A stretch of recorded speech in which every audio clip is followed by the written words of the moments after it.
Bien, alors bonsoir, merci d'être venus. Donc, nous sommes ici pour notre deuxième café actualité de notre deuxième saison. Il y a un mois, nous recevions Gérard Leclerc qui nous parlait de la théorie du genre. Aujourd'hui, les deux cousins vont dialoguer, Hilaire de Crémier, Antoine de Crémier, sur la crise ou effondrement.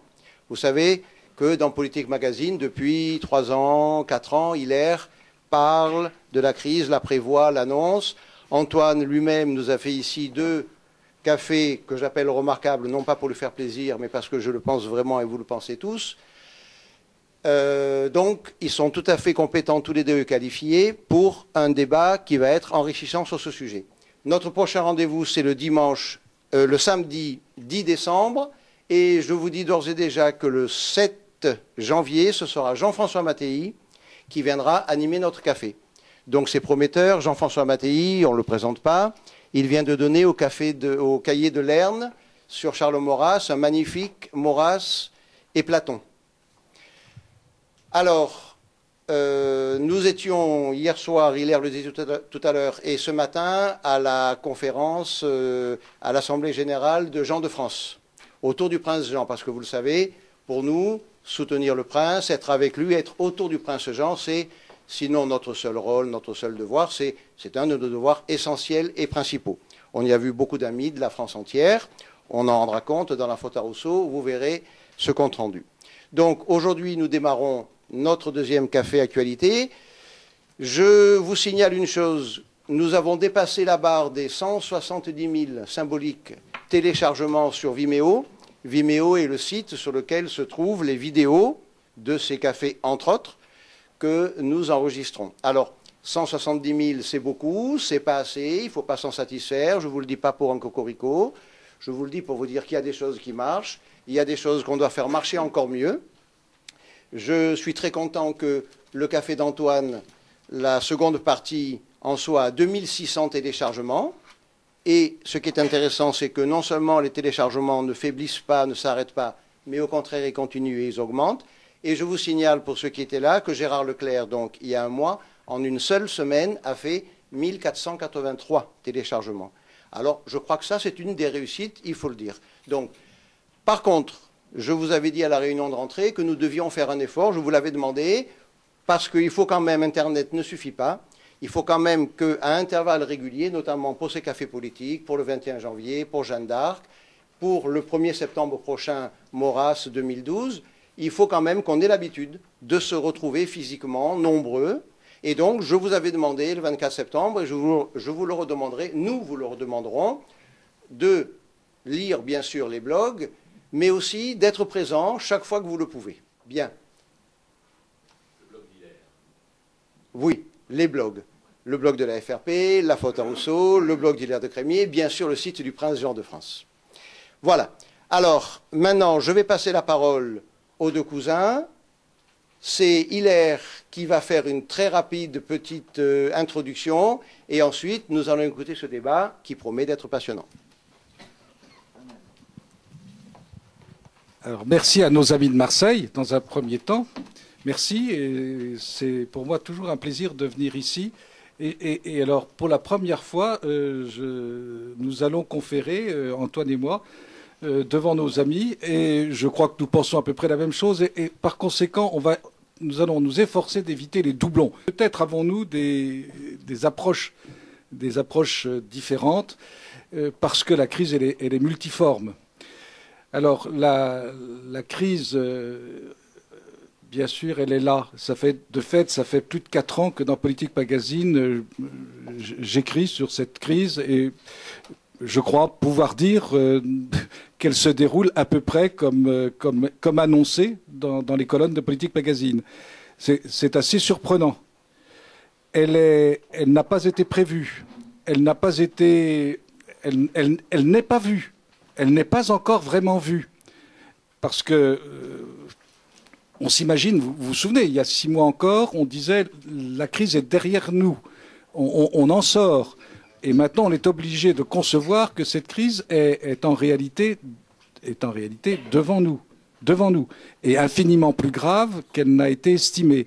Alors, est-ce qu'elle est seulement financière? Est-ce qu'elle est seulement monétaire? Est-ce qu'elle est réservée à la zone euro? Elle est plus grave. Et tous les esprits sages, tous les esprits un peu philosophes le disent. Et le premier à le dire, d'ailleurs, c'est le pape Benoît XVI. Cette crise, elle est d'ordre civilisationnel. Il vient un moment où une société entre en crise parce que sa civilisation elle-même est en cause. Et on comprend très bien, parce que derrière, il y a des questions de principe, et c'est ce qu'Antoine va certainement développer tout à l'heure, des questions extrêmement graves, où les choses même de l'ordre naturel sont bouleversées.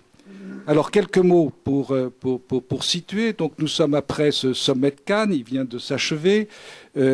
Sarkozy et Obama se sont félicités l'un l'autre. Ils ont parlé de l'affaire de Libye.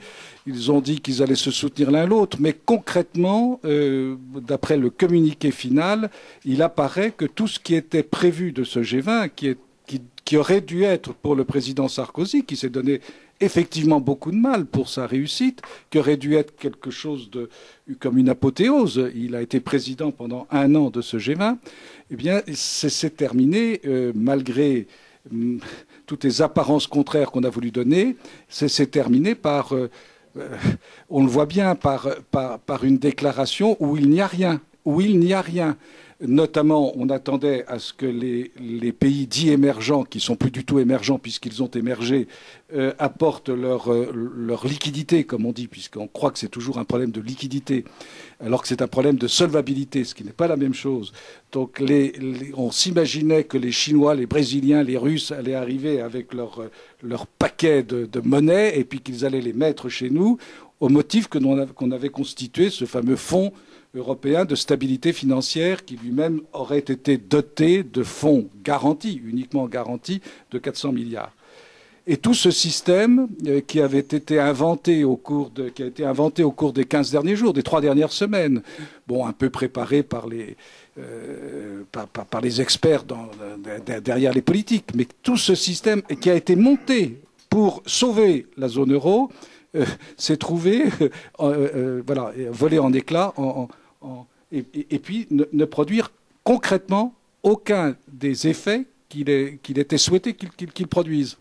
Et puis là-dessus, événement surprenant, les Grecs, M. Papandréou, signe un accord, rentre chez lui, annonce un référendum, revient, se fait gronder.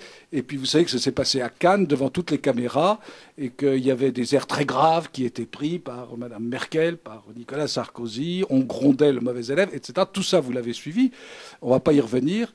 Mais c'est assez surprenant de voir comment, en réalité, concrètement, les peuples ne suivent pas. Les peuples ne suivent pas du tout. Et que la zone euro se trouve prise entre deux mots. On pourrait qualifier le mot du bas. La zone euro s'effondre parce qu'elle est une sorte d'effondrement par le bas se produit avec la Grèce, le Portugal, etc. et les pays les plus faibles. Ça peut aller assez vite puisqu'il y a l'Italie qui est concernée. Maintenant, l'Italie elle-même, les taux d'emprunt de l'Italie deviennent catastrophiques et par conséquent rend la solution italienne impossible également. On voit que tout ça est très grave parce que ça peut se dissoudre par le bas et aussi bien ça peut être tranché par le haut le jour où les Allemands, ce que l'on sait, Axel Weber et M. Stark ont quitté la BCE, ce n'est pas pour rien, ils ont dit pourquoi, c'est parce qu'ils ne sont pas d'accord avec cet ensemble de politiques et que l'Allemagne, un jour, décidera qu'elle retrouvera elle aussi son autonomie, d'autant plus que sa Cour suprême, la Cour de Karlsruhe, a bien rappelé que la souveraineté allemande n'était pas partageable. Alors c'est dans ce cadre-là que se situe notre réflexion commune, Antoine et moi, sur la crise. Alors je lui passe tout de suite la parole, et je lui poserai des questions, je t'interromprai par moment quand tu auras fini ton exposé préalable, et après nous conférerons, je te poserai des questions, tu me poseras des questions, et réciproquement. Et on s'enverra la balle. Voilà, Hilaire a dit « situation grave ». Alors j'ajoute en préambule, ça n'est pas une coquetterie de ma part, grave, mais bienvenue. Bienvenue en ce sens que je voudrais commencer en préambule par essayer de nettoyer nos cerveaux du réflexe conservateur habituel qui consiste dans les périodes troublées à courir aux dentelles du rempart, à chercher la solution pour résoudre la crise immédiate que nous avons devant nous et au fond, d'une certaine manière, à prolonger systématiquement ce que par ailleurs nous condamnons fermement. Donc je précise, parce que c'est un reproche que l'on m'a souvent fait, vous faites la politique du pire. La politique du pire, nous en sommes bien d'accord, c'est la pire des politiques, à condition de se mettre d'accord sur le pire. Et pour moi, le pire serait que le système continue. Parce que s'il continue, ce sera ma conclusion, l'avenir que nous avons devant nous, c'est le meilleur des mondes, d'un monde dirigé par des groupes anonymes, bureaucratiques et technocratiques, et bien entendu, des pays privés de toute souveraineté et la mort définitive du politique dont, vous le verrez, on le verra tout à l'heure, on nous explique qu'on peut se passer. Voilà le problème. Alors revenons à notre belle aujourd'hui. Hilaire vous a parlé du G20, et il ne nous aura pas échappé, c'est quand même le phénomène marquant, que les coups de théâtre se succèdent tous les jours, comme dans un vaudeville absolument extraordinaire, et que les journalistes ont du mal à pondre la une de leurs journaux, parce que dans les heures qui suivent, intervient une modification qui les obligerait à nouveau à tout modifier. On est exactement et en permanence devant des feux qui passent du rouge au vert sans même passer par l'orange. Et les marchés réagissent avec une brutalité absolument extraordinaire. Le seul progrès qui a été fait, nous le savons tous, c'est l'indice de volatilité. Tout est brouillé. Tout est brouillé dans l'esprit des gens.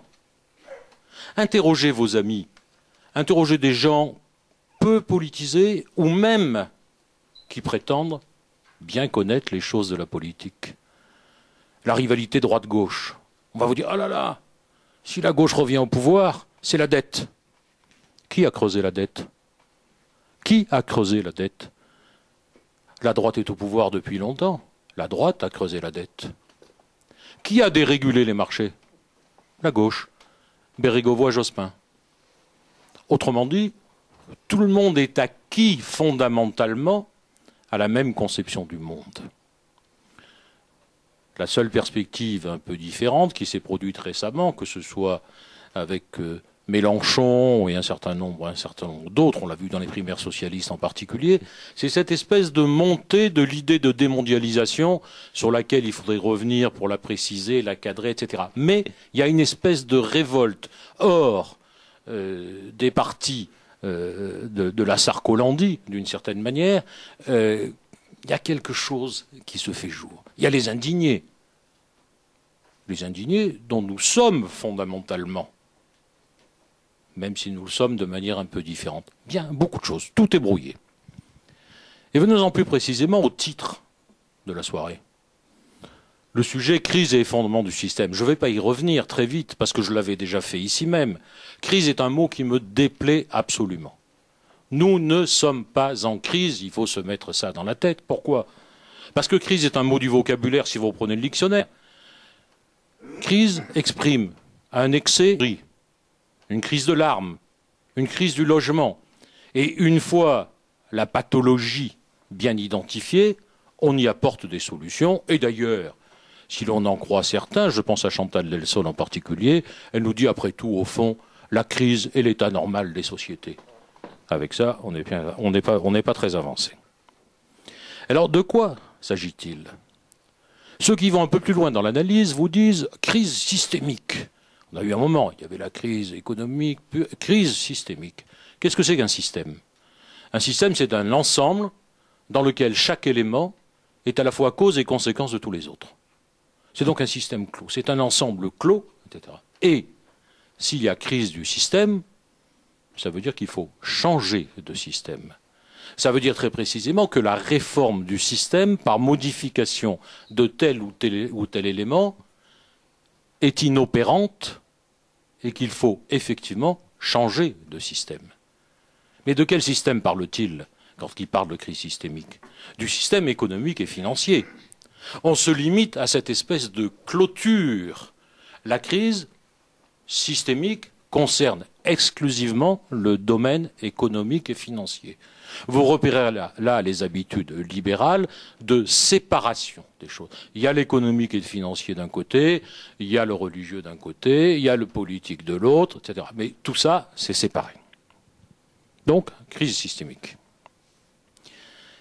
Est-ce que vraiment, on peut croire que cette crise, qui a commencé, vous vous en souvenez, il y a 4 ans, avec celle dite des subprimes, qui était une crise localisée aux États-Unis, cantonnée précisément à une branche du marché hypothécaire, et puis débouchée 1 an après, en septembre 2008, sur la chute de Lehman Brothers, qui a laissé quand même les gens sidérés. Et puis 3 ans plus tard, 3 ans après Lehman Brothers, aujourd'hui, sur les interrogations fondamentales sur la survie de l'Europe et sur la survie de l'euro. Crise? Bien sûr que non. Effondrement, faillite, banqueroute, tout ce que vous voulez.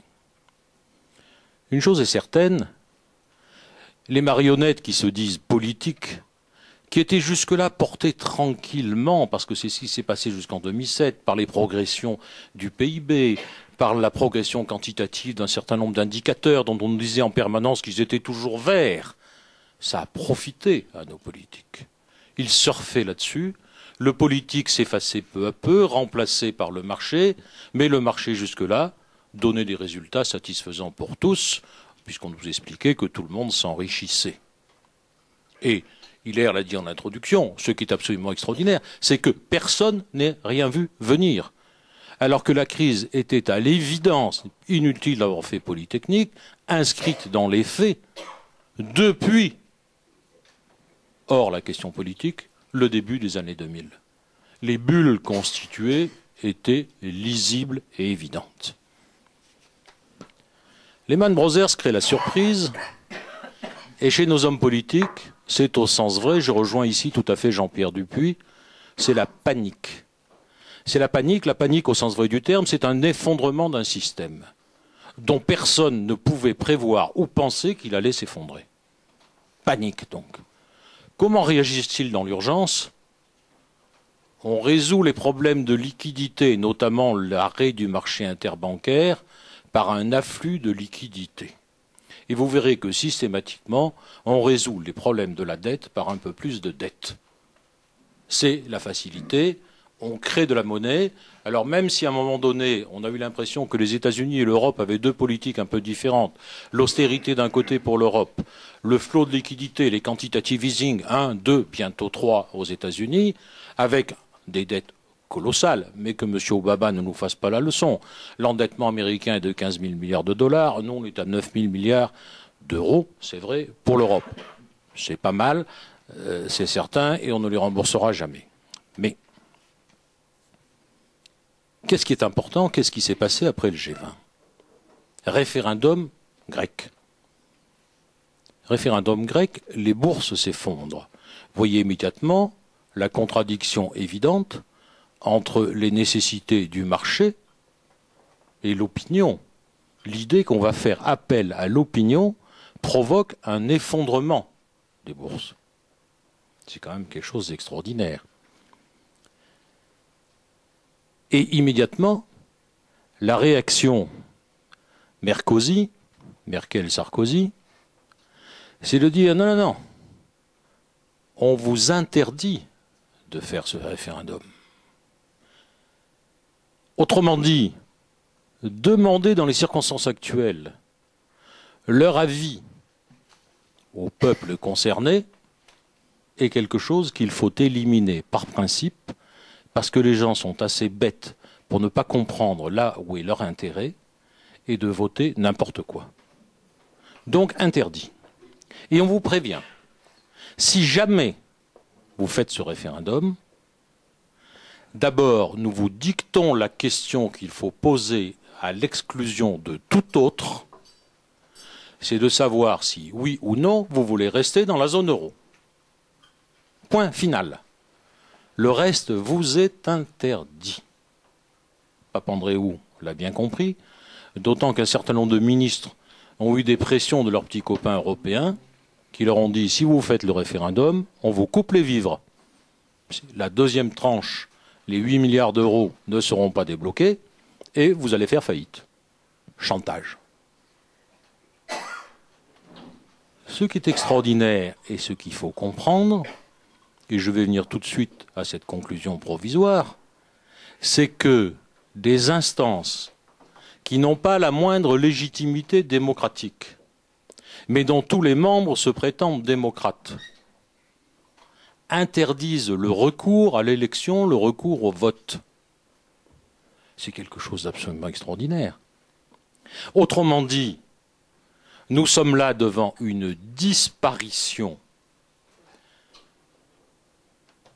du paravent politique qui demeurait encore, puisque la démocratie, pour moi, j'y viendrai d'un bon conclusion, n'est pas un régime politique. Elle est le régime, pour paraphraser Gaucher, elle est le régime politique de la sortie du politique. La démocratie et le libéralisme ont tué, évacué le politique. La démocratie a servi de cheval de Troie de certaines formes de capitalisme libéral. Et aujourd'hui, qui n'en a plus besoin, on déclare que la démocratie est obsolète. On en maintiendra bien entendu les procédures et les apparences pour plaire au peuple, mais sachez bien que les décisions se prennent ailleurs. Voilà ce qui s'est passé. Alors quel est notre avenir? Mais notre avenir, je voudrais y venir en conclusion. J'ai lu il n'y a pas très longtemps, j'en ai déjà fait l'éloge, dans la revue Éléments, que quelques-uns connaissent peut-être, un article de Flora Moncorbier qui avait écrit un livre qui s'appelait Le communisme de marché. Et c'est sur la Chine, et j'ai eu la surprise, mais j'ai trouvé que l'argumentaire était extrêmement bien fait. Elle expliquait que finalement, la Chine était notre avenir. Notre avenir, c'est-à-dire ce mélange de régimes totalitaires en matière culturelle, sociale et autres, et d'hyperlibéralisme économique. Et il semble bien, effectivement, que l'on se dirige aujourd'hui d'une manière qui nous est propre, qui n'est pas la manière chinoise, bien entendu, vers ce type de système. Et n'oubliez pas une chose, c'est que si la Chine a pu passer si brutalement et de manière incompréhensible pour certains, mais pour moi naturelle d'une autre manière, de ce communisme, de ce totalitarisme classique communiste au libéralisme de marché et à l'hyperlibéralisme, c'est bien parce que la période communiste avait permis la déstructuration des sociétés traditionnelles et des sociétés anciennes. C'est ce qui a permis ce passage. Et on voit bien que chez nous, c'est au contraire le libéralisme et la démocratie qui ont déstructuré nos sociétés, parce que n'oubliez pas que pour devenir un adepte du marché, un consommateur parfait et un citoyen muet, il faut bien entendu que toutes les références traditionnelles aient été balayées et déstructurées. C'est comme cela que ça s'est passé. Donc pour moi, le problème essentiel, ce qui est en train de se poser, qui va mériter toute notre réflexion sur les fondements du politique, c'est précisément sa disparition et le fait que sans ce recours au politique, une chose est certaine, il n'y a pas de solution. Bon, eh bien, on a très bien compris. On a très bien compris. On va passer au débat après, mais je pose d'abord préalablement quelques objections pour animer et donner quelques piments supplémentaires. Je poursuivrai sur ce que tu viens de dire, Antoine, en disant, mais il y a certes un esprit qui essaye de s'imposer. Est-ce que ça correspond à des volontés déterminées, de groupes, de pression, de lobby, comme on dit? Enfin, je ne sais. Et puis c'est très difficile d'estimer ces choses-là, me semble-t-il. Mais il y a eu incontestablement au cours des dernières années, peut-être des 30, 40 dernières années, une volonté de créer un monde nouveau, bon, Orwell, etc. Et il y a quelque chose de très vrai avec cette idée qu'on allait supprimer la réalité politique et la réalité des peuples. Mais concrètement, qu'est-ce qui s'est passé au cours des 3 derniers mois? Concrètement, l'Allemagne a fait savoir que l'Allemagne était toujours l'Allemagne. L'Italie va bientôt faire savoir qu'elle est toujours l'Italie, même si c'est le désordre le plus complet. Les Grecs, et les hommes politiques grecs sont comme les nôtres, c'est-à-dire c'est des fétus de paille, donc ils sont là, ils s'agitent, mais ils savent tous qu'ils sont obligés de tenir compte de la réalité grecque.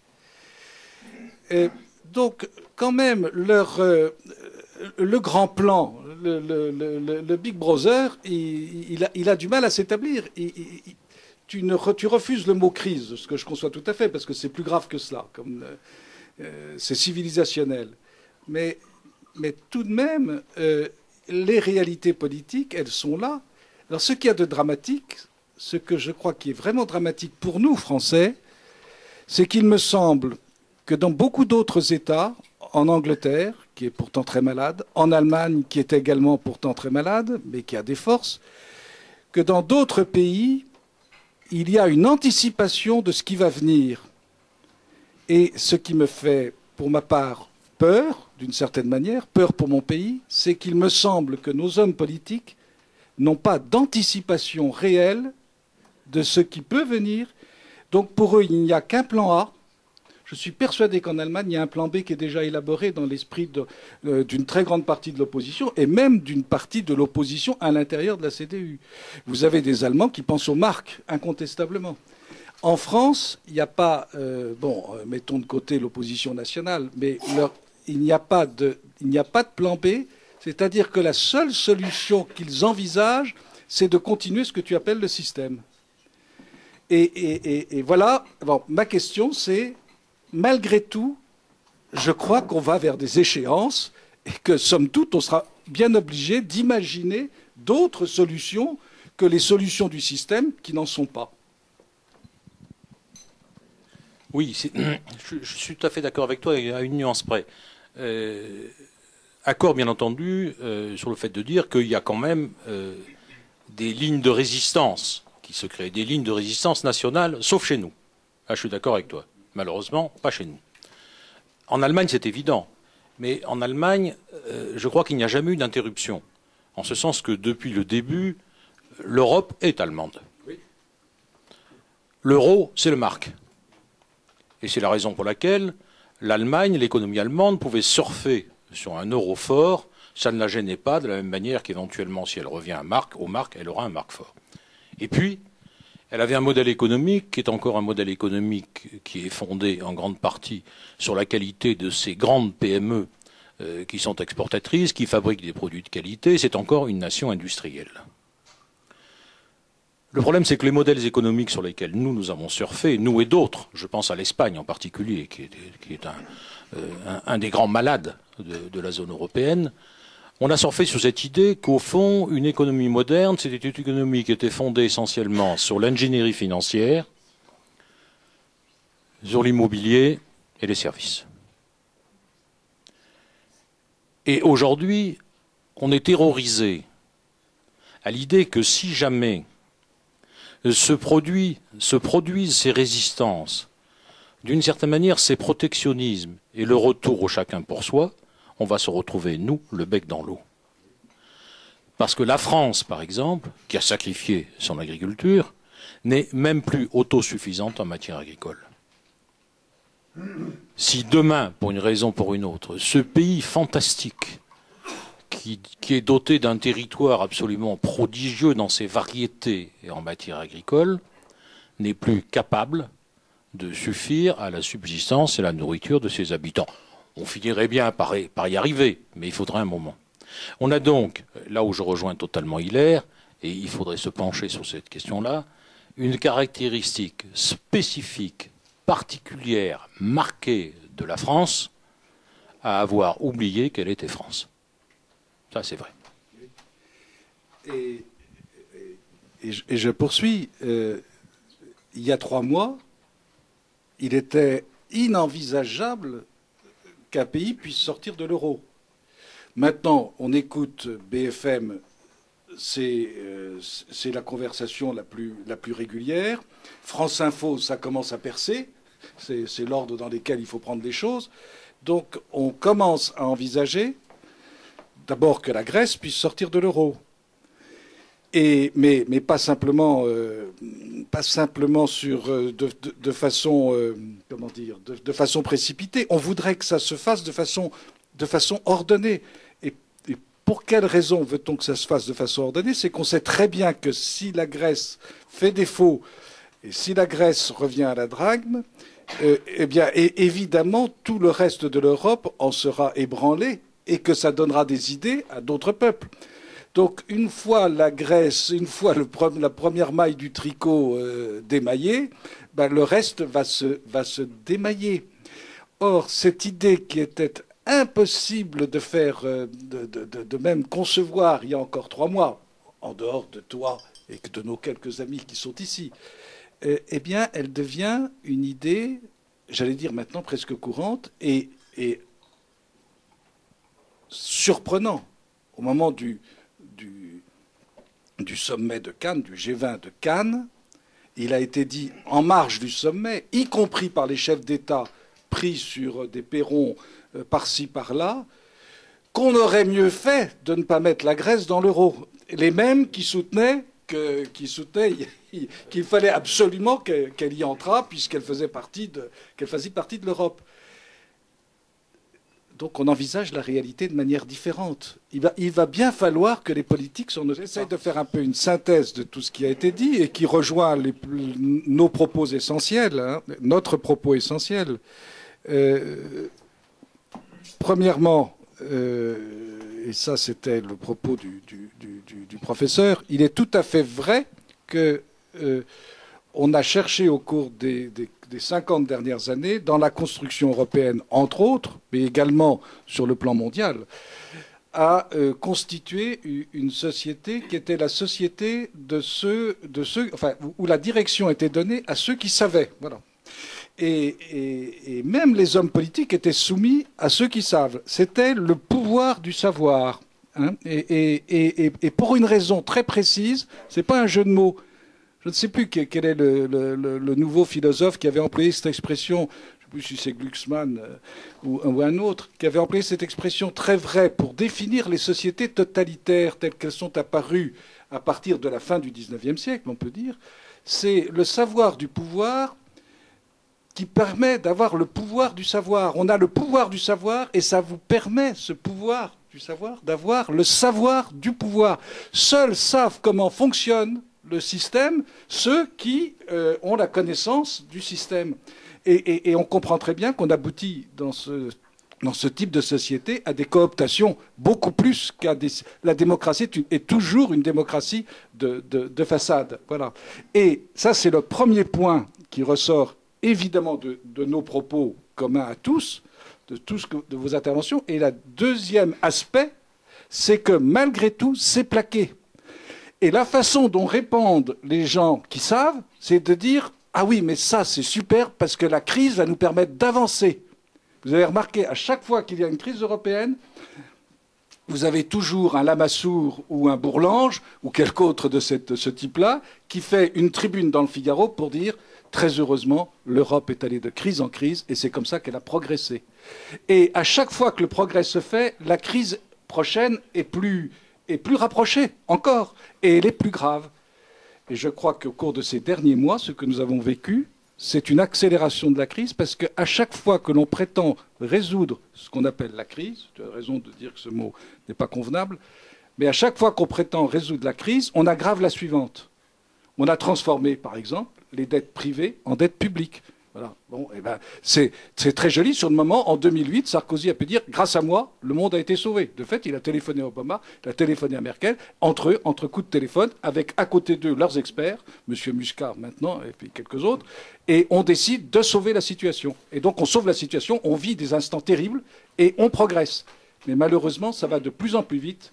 Et maintenant, le basculement se fait parce que, comme vous l'avez noté dans vos questions, la réalité nationale, elle est quand même là. On n'y peut rien. Le grec, c'est pas l'allemand. Et entre nous soit dit, le français non plus. Alors à toi. Et oui, non, mais c'était bien d'ailleurs ce que tu dis. Les Grecs sont pas les Allemands sont pas les Grecs. C'est d'ailleurs l'utopie d'une monnaie unique pour l'économie grecque et l'économie allemande. Et quand on voit aujourd'hui ce qu'on appelle les spreads de taux des emprunts obligataires, qui évoluent d'ailleurs tous les jours, qui sont un peu extraordinaires.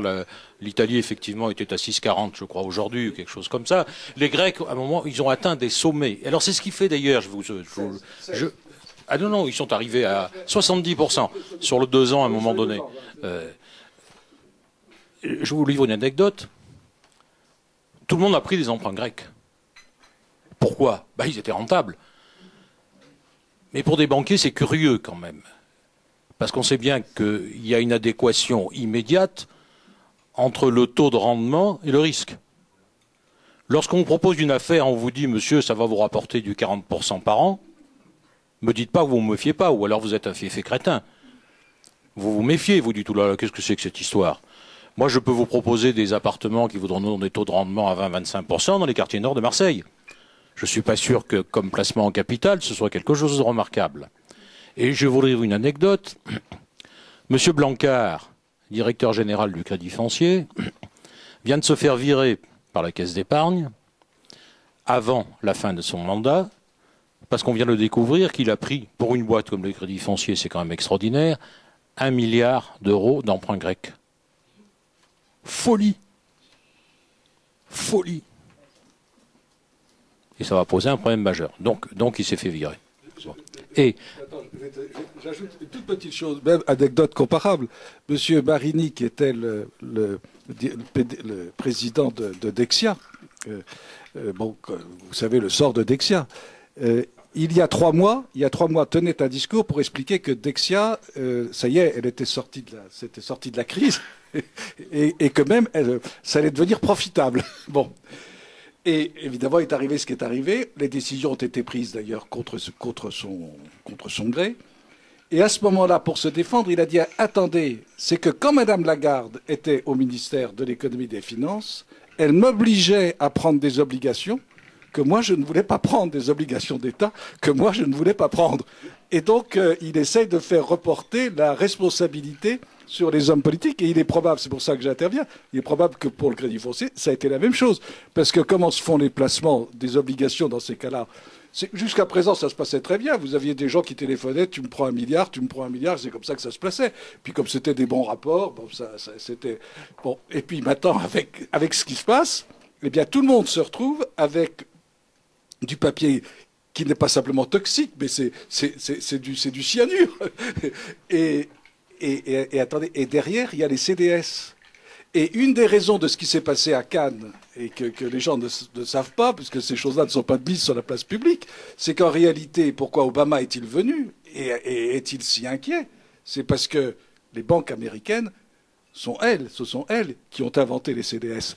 Et elles gagnaient de l'argent avec ça. Et maintenant, ça devient du cyanure. Alors vas-y.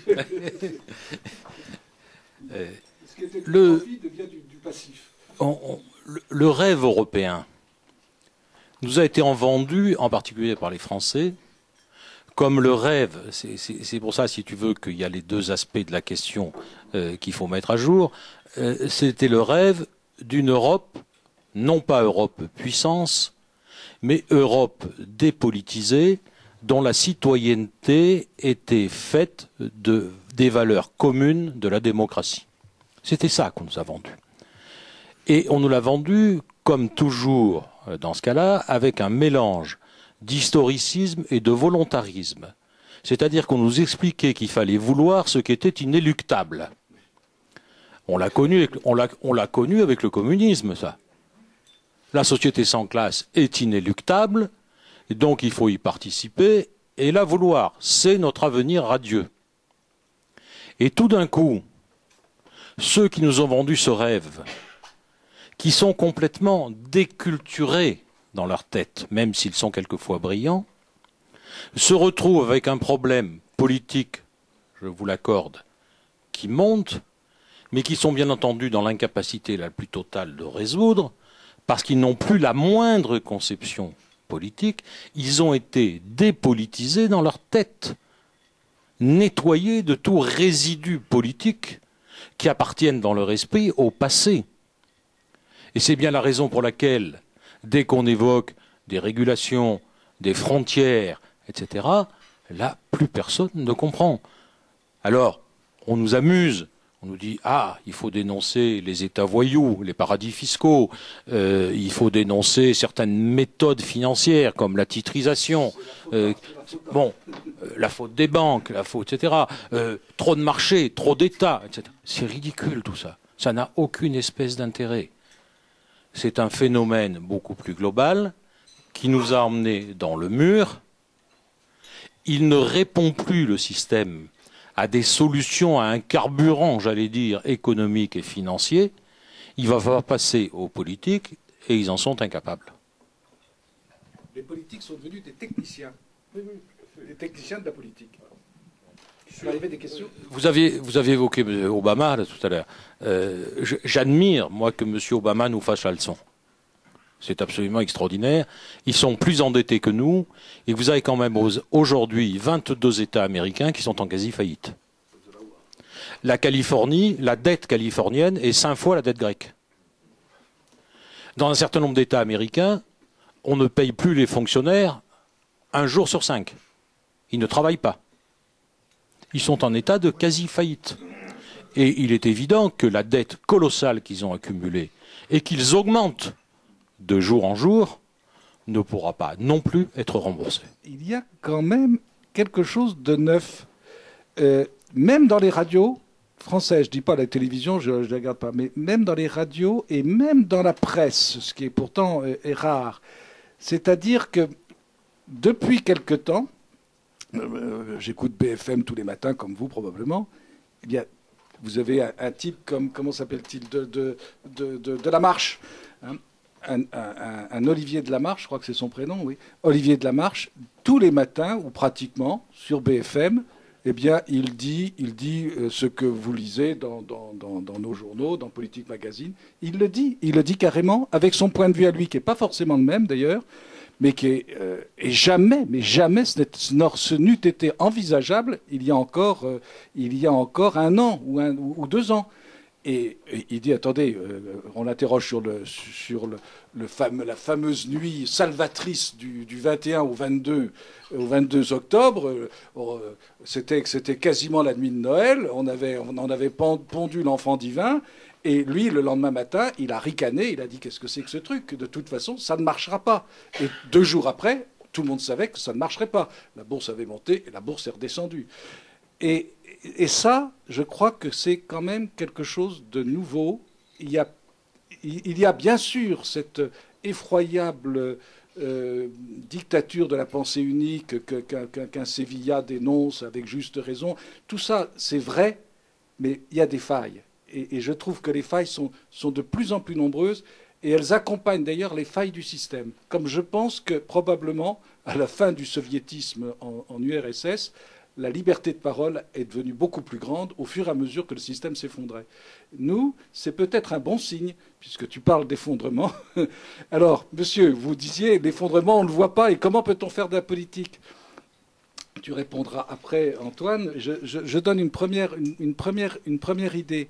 Alors, c'est tout à fait vrai qu'on ne peut plus faire de politique dans le cadre des partis tels qu'ils existent. Ça, j'en suis absolument convaincu. Les partis politiques ne sont plus maintenant que des instruments d'ambition personnelle. Ça apparaît de plus en plus. Qu'est-ce que c'est que l'UMP? C'est un territoire soit pour Sarkozy, soit pour Copé, soit pour Fillon. Voilà, tout le monde a compris. Et quand vous avez dit ça, vous avez tout dit pour l'UMP. Bon, je ne parle pas des autres, puisque les primaires socialistes vous ont toutes passionné, évidemment. On était en pleine actualité. Les programmes socialistes, quels qu'ils soient, étaient des programmes tout à fait cohérents avec la réalité de la crise financière. Bon, c'était dérisoire, mais qu'est-ce que c'était que le PS?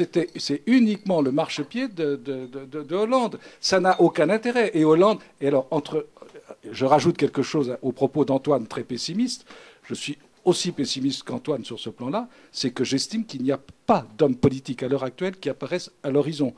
Dans des cas de crise comme ça, parce que bien sûr elle est singulière, mais elle fait penser à d'autres crises dans l'histoire de notre pays et dans l'histoire du monde, il est venu un moment où il y a eu quand même un homme qui est venu et puis qui a dit, eh bien voilà comment je résous le problème. La banqueroute des 2/3, fin du directoire, eh bien ça se termine par l'arrivée de Bonaparte, parce que de toute façon, même les crapules qui étaient au pouvoir et qui se gardaient le dernier tiers d'ailleurs de la dette pour eux, faut jamais l'oublier, c'est eux qui se sont inscrits les premiers sur le grand livre, le nouveau grand livre qu'on a écrit. Mais c'est comme ça que ça se passe. Concrètement, c'est comme ça que ça se passe. Et eh bien, ils ont fait appel à un pouvoir autoritaire parce qu'ils avaient besoin d'un pouvoir autoritaire. On peut dire la même chose de Napoléon III, on peut même dire d'une certaine manière la même chose de la Restauration. Je ne parlerai pas de 1940. Vous vous rappelez les hommes politiques, c'est quand même des phrases fabuleuses qu'il faut retenir. Celle de Daladier, celle de Paul Reynaud, la route du fer est coupée. Nous vaincrons parce que nous sommes les plus forts. Hein. C'est en avril 1940. Voilà. Et puis ensuite, on sait ce qui se passe. Et ensuite, ils partent très vite à Tours, puis ensuite à Bordeaux, et tout le monde connaît la musique. En 1958, c'est la même chose. Il vient un moment, et c'est ça la vraie politique. Et c'est ça ce que nous devons susciter avec notre idée à nous, qui est de retrouver les fondamentaux de notre civilisation française et européenne. Mais je repense à 1958, je donne souvent cet exemple. Hein, je ne suis pas du tout gaulliste, tout le monde le sait, donc je n'ai pas besoin d'en faire de déclarations sur le sujet. Mais il est apparu en 1958, la 4e République. Pour les plus anciens d'entre vous, ils s'en souviennent. Mon grand-père avait un appartement pratiquement en face de l'Élysée, donc je voyais tout ce qui se passait et j'étais déjà passionné par la politique. On voyait tout ce qui se passait. Eh bien, vous aviez un gouvernement de la fin de la 4e, et ça se succédait. Alors, je ne sais même plus l'ordre, si c'est Flinlin, Félix Gaillard, enfin, ça se succédait, à l'Élysée. Et vous aviez les gardes mobiles qui faisaient titi-tata avec leurs mousquets autour de l'Élysée, et les sergents de ville, ce qu'on appelait les sergents de ville à l'époque, avec leurs képis et leurs pèlerines, tournaient le dos aux voitures qui étaient les tractions, les fameuses tractions avant de l'époque, qui entraient dans la cour de l'Élysée. C'était la fin d'un régime. Ça s'est effondré. Et bon, à ce moment-là, il y a eu un personnage qui s'est présenté. Il y a eu le coup d'État, une sorte de coup d'État militaire qui malheureusement n'a pas été achevé, là-bas en Algérie. Et il y a un homme qui s'est présenté et ça a été la solution. Bonne ou mauvaise, elle est arrivée, elle s'est présentée. Et la première chose qu'a faite De Gaulle, c'est de se faire donner les pleins pouvoirs. On l'oublie toujours, comme le maréchal Pétain, d'ailleurs, en 1940. Il s'est fait donner les pleins pouvoirs pendant 6 mois. Et une des premières choses qu'il a faites, ça a été de se tourner d'abord vers Pinet, et puis de lui dire, vous me faites une dévaluation, preuve que les dévaluations sont possibles, n'est-ce pas, Antoine? On peut faire des dévaluations. Voilà. Il a fait une dévaluation. Et ça, et deuxième coup, qui est le coup de Kohl, que Kohl a répété avec le mark, décision purement politique. De Gaulle a dit, puisque le franc paraissait une monnaie dérisoire devant le dollar, il a dit 100 francs vaut 1 franc. Ça changeait absolument rien, mais psychologiquement, ça changeait tout. Et c'était une décision éminemment politique. C'est pour ça que je crois, moi, à l'avenir du politique. On dit sur le 3%. Moi aussi, je te rassure. Montrer à quel point les esprits sont brouillés. Je ne sais pas ce qu'en pense Hilaire, on n'en a jamais parlé. La volonté de Sarkozy d'inscrire la règle d'or dans la Constitution est à l'évidence une absurdité. Pourquoi? Bien sûr que je suis favorable à la réduction des déficits. Mais inscrire une politique économique dans une Constitution, mais il faut être fou. Qu'est-ce qui vous dit qu'un jour on n'aura pas besoin de créer du déficit, qui peut être une politique économique qui à un moment donné est tout à fait justifiable? Et le même qui veut inscrire la règle d'or a le culot en même temps de proposer un projet de budget en déficit primaire. c'est-à-dire dans lequel, hormis le service de la dette, les dépenses sont supérieures aux ressources. On se fout du monde. Oui, il est en période électorale, vous comprenez, il ne peut pas faire ce qu'il veut, etc. Bon. Je reviens sur la langue, qui est le problème posé par M. Faure. C'est un problème fondamental, la langue. Parce qu'en réalité, une fois que le maniement de l'euphémisme, la dissimulation des mots, etc., est accompli, une culture est profondément atteinte. Profondément atteinte. Et la novlangue est, quoi qu'il arrive, la traduction d'une société totalitaire. On retrouve là la parenté entre les deux systèmes, d'une certaine manière. À partir du moment où il y a novlangue, il y a société totalitaire. La novlangue est la forme de toute société totalitaire. Et d'ailleurs, Vaugelin, qui a fait de très bonnes choses, vous savez, sur la gnose et la modernité, disait « Société totalitaire, c'est une société dans laquelle il est interdit de poser des questions. » Et c'est exactement ça. Et aujourd'hui, les questions que vous allez poser éventuellement dans un langage clair sont, pour vos interlocuteurs, absolument incompréhensibles. Parce que les mots n'ont plus le même sens. Et là, il y a un problème culturel, éducatif, etc., absolument fondamental, qui est un problème politique. J'ajoute, parce que c'est très important cette question de vocabulaire, comme vous le notez.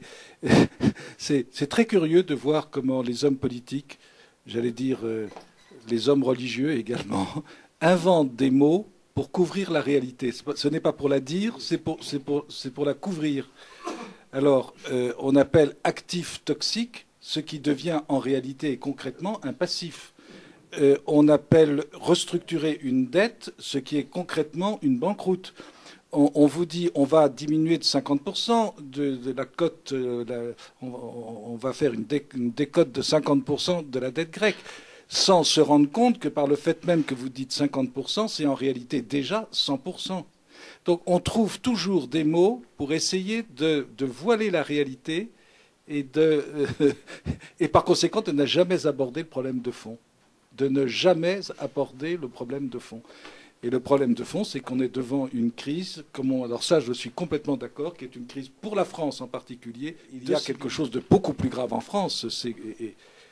Les pays autour de nous, l'Allemagne, l'Angleterre, dont on a parlé tout à l'heure, l'Angleterre, elle poursuit son éternelle politique d'une certaine manière, même si elle est très très affectée elle aussi, très malade, et qu'ils ont commis des erreurs politiques considérables. Mais l'Angleterre, elle est toujours l'Angleterre.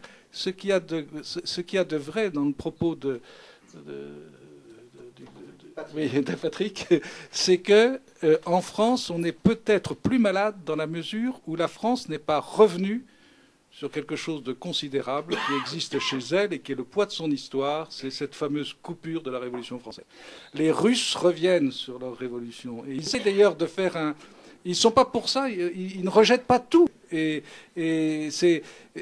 ils ont quelque chose de spécifiquement russe. Les Allemands gardent leur souveraineté, ils y tiennent essentiellement. La cour de Karlsruhe est là d'ailleurs pour la préserver. Ils ont leur système fédéral et ils n'ont pas besoin du fédéralisme européen.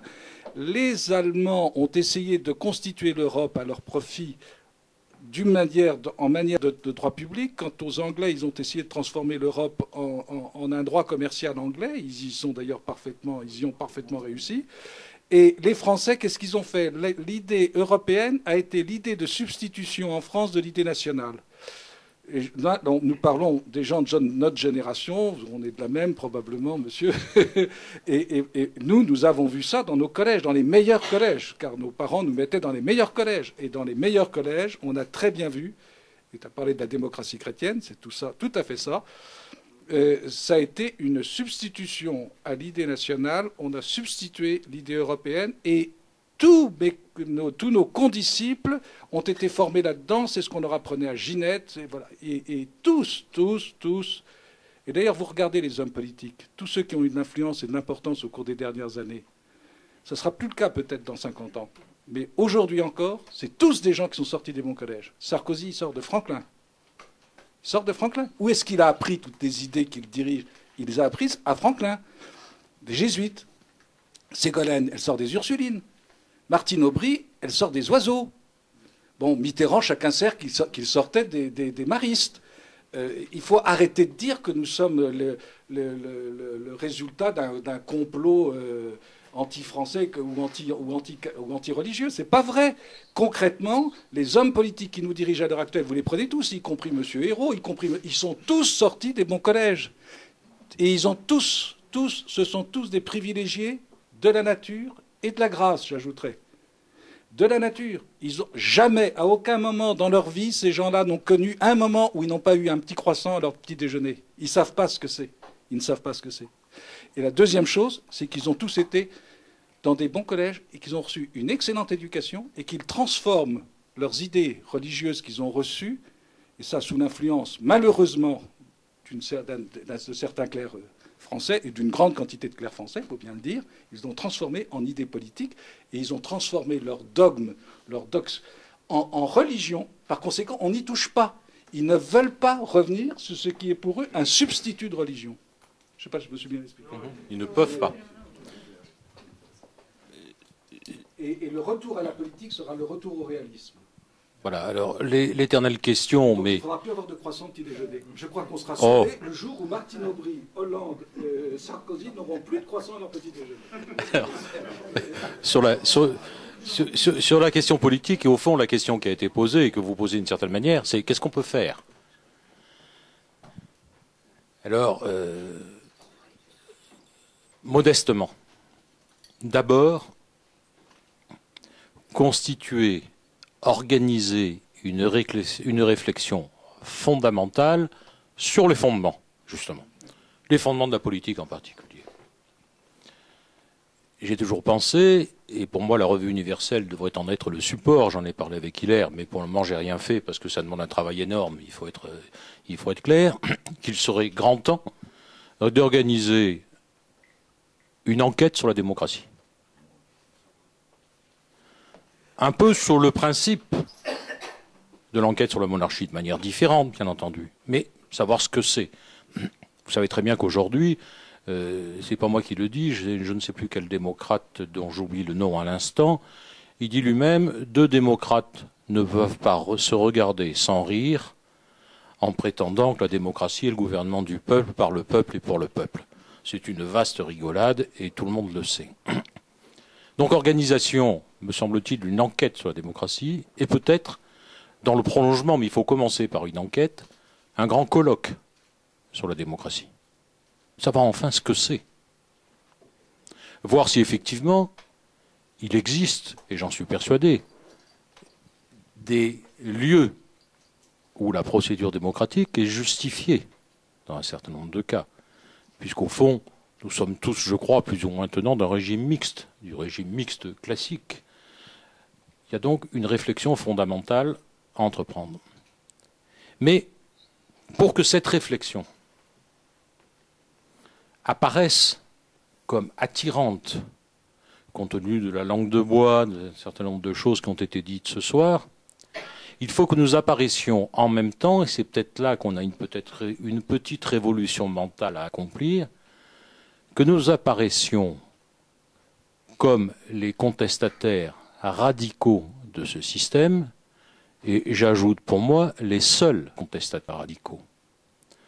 Or, aujourd'hui, force est de constater que si vous interrogez les gens dans la rue, les contestataires, immédiatement, c'est Mélenchon, c'est Montebourg, c'est pas nous. Et là, nous avons un travail considérable à faire, me semble-t-il.